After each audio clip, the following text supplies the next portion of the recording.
What's going on, everyone? Welcome back. Today, we've got another live fantasy football mock draft for you back on ESPN with a 10-team full PPR mock, and we will be selecting from the 8th overall position. Should be pretty interesting, and while we wait for this thing to kick off, a reminder, if you guys enjoy, hit that like button, subscribe, give us a follow on Twitter at AllDayPigskin to continue interacting with us there. Let us hear it in the comments section, your thoughts, along with any other questions you guys might have. We will do our best to answer them all. And lastly, make sure to check out the 2022 ADP Fantasy Football Draft Guide, now available for purchase.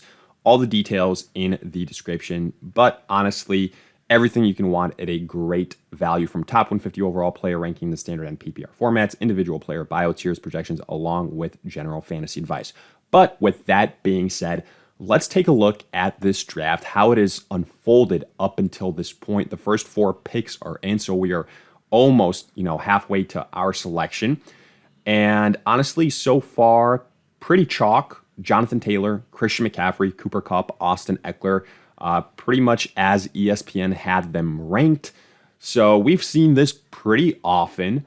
And I think probably here on ESPN, it's going to be if you're drafting on this platform, going to be a typical first top 4.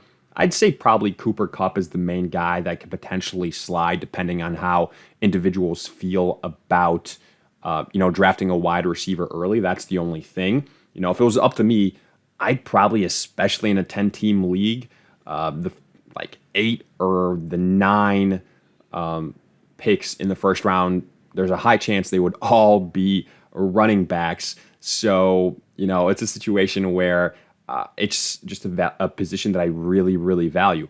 Now, we just got sniped, honestly, here, because after Austin Eckler, we saw Najee Harris, then Justin Jefferson, then Derrick Henry. I was really hoping we could land Derrick Henry. I'm not going to lie to you guys. I think, he would have been my next top running back. So what do we do here? We could go with Dalvin Cook. Honestly, I think at this point in time, he's the best choice left on the board. Not super sexy, but I think he's a good dual threat running back. I really do. Kind of underrated. He's probably going to catch, 45 to 50, passes on the year. If not a little bit more, there is going to be positive, touchdown, improvement this year compared to last year. So that's also something that I'm excited about. Now, here we are quickly back on the clock yet again. After we went Dalvin Cook, there was a run on wide receivers. Deebo Samuel, Jamar Chase, Devontae Adams. Wild to see Deebo Samuel being drafted ahead of Chase, ahead of Adams, especially in a PPR format, especially, with the 49ers kind of recently saying it's going to be the Trey Lance show. So I think his receiving upside also goes down. Joe Mixon was the next selection. So here we got to make a choice. Do we go with a wide receiver and Stephon Diggs, or do we go running back? You know what?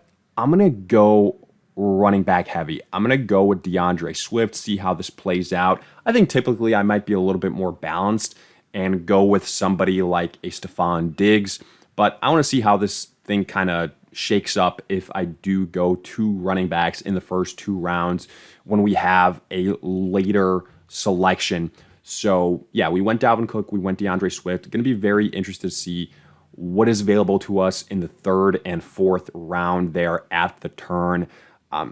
If I had to guess, I think probably, there's going to be a little bit of a run on running backs here, just because the names that stick out, like Leonard Fournette, Alvin Kamara, Aaron Jones, Saquon Barkley, David Montgomery, Ezekiel Elliott. If a slew of those guys are all available, then, maybe we should have gone Stephon Diggs and we would have gotten better value in the 3rd round on those running backs. But I'm going to go by my strategy, and that's, addressing the most important position first. I like the upside of DeAndre Swift in a PPR, environment, in a PPR setting. And so far, after a DeAndre Swift selection, Stephon Diggs went afterwards. That was to be expected. But after that, 3 of the 4 players selected have all been running backs. So Aaron Jones, Leonard Fournette, James Conner, and then CeeDee Lamb in there as well.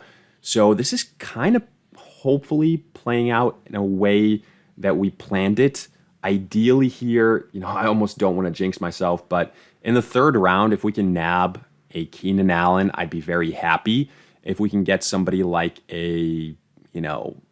somebody probably like a Travis Kelce or Mark Andrews, I wouldn't be too upset about that either. There goes David Montgomery. So honestly, this is kind of unfolding exactly how I planned it. There goes Keenan Allen. So that option is off the board. So right now, honestly, if I had to rank the situation, if we have Alvin Kamara, Saquon Barkley on the board, Nick Chubb in the third round, also not going to lie, tempting. I'm not the biggest Nick Chubb fan in PPR formats, but if you tell me I can get him in the third round, it's a different conversation. He does have high rushing upside. I'm much higher on him as you would expect in standard formats. So right now, I'd probably say Kamara, Barkley, and Nick Chubb are at the top of my list. There goes Kamara. I'm not a believer in Cam Akers. I'm not a believer.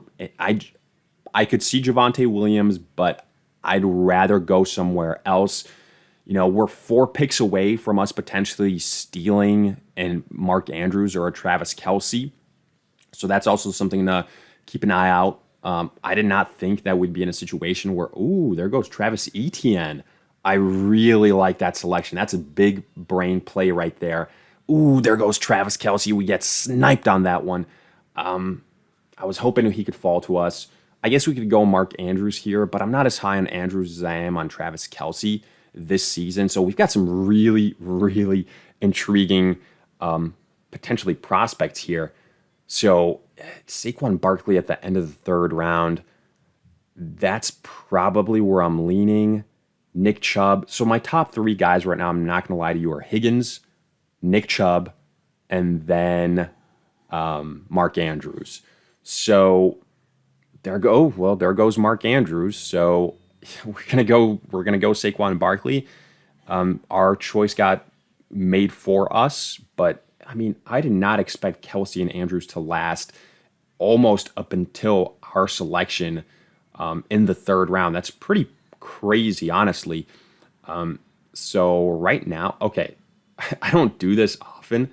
There goes Nick Chubb. What I was about to say was if Nick Chubb is there in the fourth round, I don't care if I already have 3 starting running backs. I'm going to go Nick Chubb too.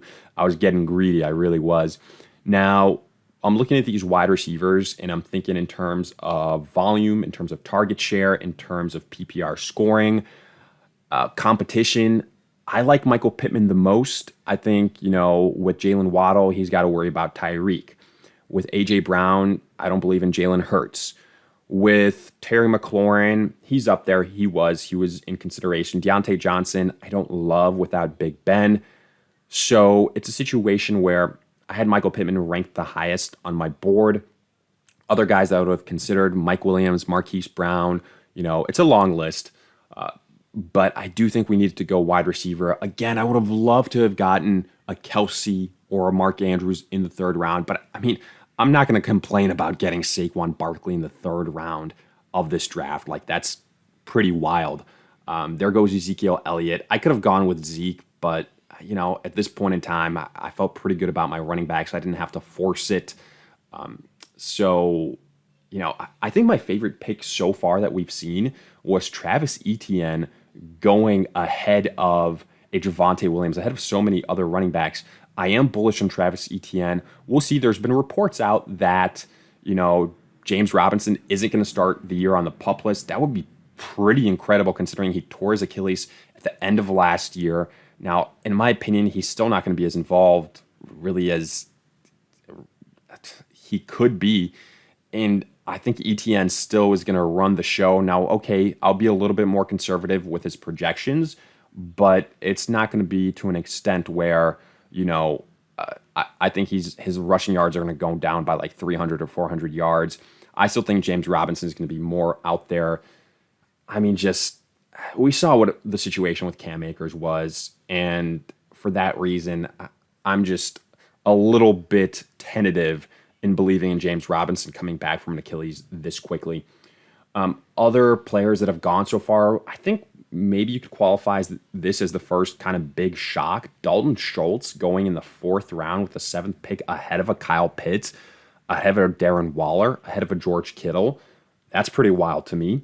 Breece Hall going in the fourth round as well, ahead of guys like a Josh Jacobs, ahead of a J.K. Dobbins, even though those guys do have injury concerns, Dobbins mainly.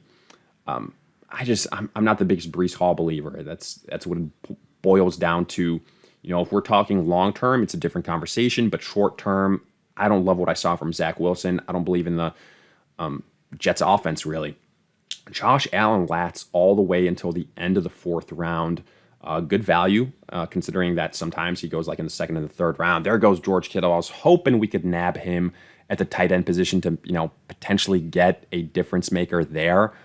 Right now, I know these next two teams shouldn't, on paper, go with a tight end. So I think we will have Darren Waller at our disposal if we wanted to go that route. There goes Mike Williams. There goes Deontay Johnson. So honestly, I'm probably going tight end here. I know he's ranked lower on these rankings, but I don't want to risk. I think Waller at this point in time is by far the best tight end option available. So I want to try and get an advantage at the position. It's a 10-team league. Let's go and, shoot our shot at the end of the fifth round. Probably so far, if I had to say like our biggest reach, it would be Waller at this point in time. But I feel confident about the depth at wide receiver. So I think we can, do some damage still. I'm looking at these other names. There goes Justin Herbert, Patrick Mahomes. I really like Allen Robinson at this point in time. I think he has the highest upside out of all these wide receivers. Again, it'd be a reach based on these ADPs. I don't feel that way. This would suggest me taking Marquise Brown and then trying to wait for Allen Robinson. I'm not sure that's going to play out in my favor. Also, recent reports that Marquise Brown dealing, I believe, with a hammy. It's still very, very early, but I'm going to go with the guy that I have ranked higher and that I believe a little bit more so in, even though ESPN just strongly disagrees with me. I know Marquise Brown won't make it back to me. So, it is what it is. I just wanted to go with my guy. We're still going to add more wide receiver depth. Like, we still have guys like Juju, Rashad Bateman. I wasn't really contemplating a quarterback here. I wanted to get my second wide receiver. I wanted to get a high upside wide receiver. I doubt Lamar or Kyler Murray make it to me in the seventh round. If one of them does, great. I might go in that direction. Very high likelihood. Again, we can talk about a guy like Trey Lance. I assume his ADP is now going to go up a little bit with the comments kind of firmly having been made that Jimmy Garoppolo is on the way out. I think this up until now it was kind of just a matter of time, but now that it's fully out there, more people are going to jump on fully to the Trey Lance bandwagon. I'm not going to pretend that, I'm fully a Trey Lance supporter. I think the reason why so many people are in on him is because of what he can do with his legs. I don't think he's going to be a fantasy savior for guys like Elijah Mitchell or George Kittle or, really any of the other receiving weapons. I don't want to kid ourselves there. But yeah, he definitely has the upside. Kind of poor man's Jalen Hurts, I would say. There goes Kyler Murray in the seventh round. Tremendous value. So we're not going to go in that direction at quarterback. That's all right. It's not the end of the world. Again, it's a 10-team league. The quarterback pool is going to be super, super deep. So we're going to continue to wait. I just want to see the running back situation. I'm not going running back right now. Don't love anyone. Cordero, Kareem, Damian Harris, Tony Pollard. Yeah, no, we've already got three running backs, three great running backs at that. Here we could go one of two ways, Juju or Rashad Bateman. I'm going to go with Rashad Bateman, the guy I have ranked a little bit higher. And then we'll hopefully get Juju Smith-Schuster in the next round, get some depth at the wide receiver position, and, kind of start to wrap it up afterwards. There goes Michael Thomas, a guy that maybe has some injury question marks surrounding him, Adam Thielen. So this works out great for us. We're going to go with Juju Smith-Schuster. There we go. Russell Gage, his ADP is going to drop now that Julio Jones has joined the Tampa Bay Buccaneers. It's not for me. I don't think Julio Jones is going to be anything special. I think we kind of saw it last year. He's in the twilight of his career. But he will hurt Russell Gage, in my opinion. So I think what it does more than anything is kind of just negate Gage. I'm not going to have, I'm not going to do anything crazy. Yes, he's a big name, but he's also like 33, Julio Jones, and have him as like a top 20, top 25 wide receiver. I think that's jumping the gun a little bit. So it remains Mike Evans. And like, if Chris Godwin actually is ready for week one, it's going to be Mike Evans and Chris Godwin. The other guys won't be fantasy relevant, in my opinion. So that's the situation there. Now, we've got two good players on our bench with Bateman, Juju Smith-Schuster. I think we've rebounded well with the wide receiver position. We're doing good at running back. So, I guess we could take a look at quarterbacks at this point in time. I'll queue up somebody like a Matthew Stafford, somebody like a Russell Wilson, maybe even get cute, Trey Lance, or actually I'm just going to queue up one so we don't accidentally like auto pick or something like that. But, let's kind of grade our roster because we've got more and more auto picks here. I don't want to get, again, to a situation where there's kickers, defenses, make this a super long video when I think at this point in time, we've constructed the core of the team and we can take away a lot from this breakdown itself. So I was a little bit worried that the wide receiver situation would be kind of bare when we got to the third, fourth round, but I think we got very lucky, and actually we went 3 running backs in the first 3 rounds. So with all those things considered, getting Cook, getting Swift, getting Barkley, the fact that we were able to get Pittman, Robinson, then we also got Waller, I think probably our biggest reach, but then we got Bateman, Juju Smith-Schuster. I feel good about the depth that we have on this squad. I think, honestly, it's a very well-balanced team. We've got some high upside running backs, and I think we potentially have a top 5 tight end. Like, this is how you want to construct the squad. We've got some potential breakouts at the wide receiver position. I actually really like this team. I think it's like a B-plus type of team. And out of all the quarterbacks we named, I think we're going to do well in that arena as well. I think you can't go wrong with anyone in terms of like Wilson, Stafford, Carr. Hell, I'll even throw in Lance, Joe Burrow. So let's make one quick selection there. I'm kind of tempted. Oh, there goes Russell Wilson. I'm tempted to get a little bit of a stack going. So I'll probably go with Matthew Stafford. I could also go with Derek Carr. I love me some Derek Carr this year. So I do think Matthew Stafford is a little bit safer. But you know what? Let's get behind our guy. Let's go with Derek Carr. Show some love for him. At this point in time, I think we've gotten to the kind of point where any one of these quarterbacks we can go with would be okay. And then we can select a high upside quarterback if we really wanted to in like the 10th round or something like that with Trey Lance. But overall, really like the way this team turned out. Let me know your thoughts in the comment section along with any other questions you guys might have. I'll do my best to answer them all. If you enjoyed, hit that like button and subscribe. Again, make sure to check out the 2022 ADP Fantasy Football Draft Guide, now available for purchase. Details in the description. In the meantime, we'll see you guys in future videos.